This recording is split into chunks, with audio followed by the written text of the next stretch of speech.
Assalamualaikum warahmatullahi wabarakatuh. Saya Septia Repianti akan menjelaskan tentang metabolit sekunder.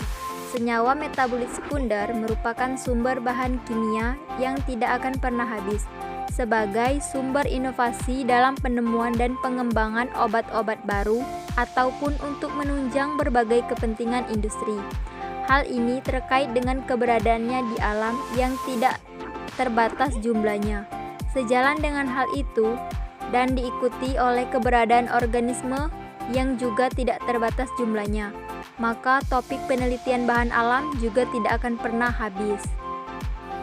Baiklah, di sini saya pemateri kedua yaitu Surah Antini akan menjelaskan tentang mekanisme konstruksi atau sintesa metabolit sekunder, di mana mekanisme ini terdiri menjadi 7, yaitu yang pertama ada reaksi alkilasi atau substitusi nukleofilik, di mana unit C metil diperoleh dari L-metionin dan dimasukkan melalui reaksi substitusi nukleofilik.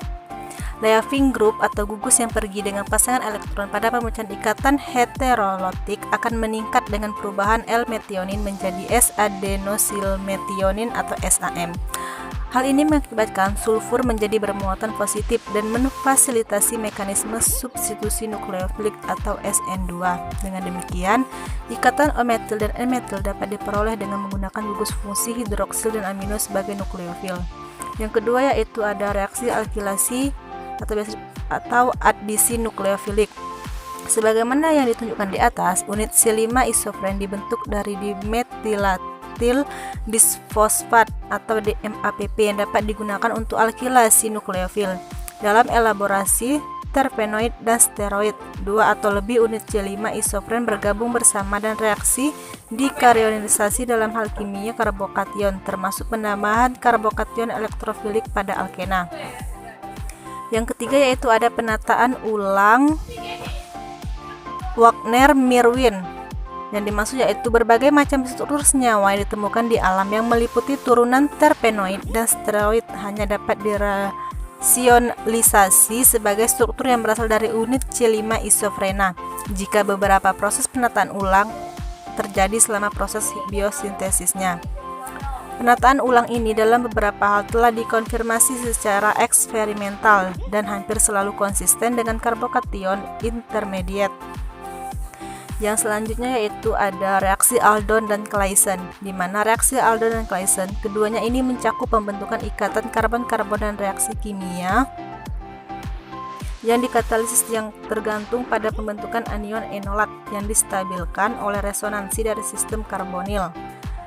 Produk dari reaksi Aldon dan Claisen ini tergantung pada sifat dari senyawa X dan potensinya sebagai leaving group. Secara kimia, 2 molekul asetaldehid akan menghasilkan aldol dan 2 molekul etil asetat akan menghasilkan etil asetoasetat.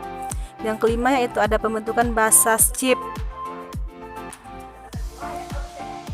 dan reaksi Mannich. Pembentukan ikatan CN seringkali dicapai dengan reaksi kondensasi antara amida dan aldehida atau keton. Suatu tambahan nukleofilik yang khas yang diikuti dengan pelepasan molekul air menghasilkan imin atau basa Schiff. Sebanding dengan reaksi ini adalah kebalikan dari proses ini, yaitu hidrolisis imin menjadi amina dan aldehid atau keton. Pembentukan imin atau lebih mungkin akan adalah bentuk protonasi dari ion iminium yang dapat berperan sebagai elektrofil pada reaksi M. Mannich sebagai nukleofil dapat diberikan oleh anion enolat atau dalam beberapa contoh oleh gugus aktif dan sebuah sistem aromatik. Yang keenam yaitu ada transminasi. Transminasi adalah perubahan gugus amino dari asam amino menjadi bentuk asam keto dan merupakan proses umum untuk masuknya nitrogen ke asam amino dan untuk pelepasan nitrogen dari asam amino. Yang terakhir yaitu ada reaksi dekarboksilasi. Banyak jalur untuk produk alami melibatkan tahapan yang menghilangkan bagian-bagian dari rangka karbon, meskipun 2 atau lebih atom karbon mungkin dipecah melalui reaksi aldol atau Claisen terbalik. Reaksi yang disebutkan di atas sejauh ini yang paling umum untuk modifikasi degradatif adalah hilangnya satu karbon atom melalui reaksi dekarboksilasi. Terima kasih. Baiklah, selanjutnya ada manfaat metabolit sekunder. Sebagian besar tanaman penghasil senyawa metabolit sekunder memanfaatkan senyawa tersebut untuk mempertahankan diri dan berkompetensi dengan makhluk hidup lain di sekitarnya. Manfaat lain dari metabolit sekunder adalah sebagai pestisida dan insektisida. Contohnya adalah rotenon dan rotenoid. Beberapa metabolit sekunder lainnya yang telah digunakan dalam memproduksi sabun, parfum, minyak herbal, pewarna, permen karet, dan plastik alami adalah resin atau sianin, tanin, saponin, dan minyak volatilit. Baiklah, mungkin itu saja penjelasan dari kelompok kami. Saya akhiri. Wassalamualaikum warahmatullahi wabarakatuh.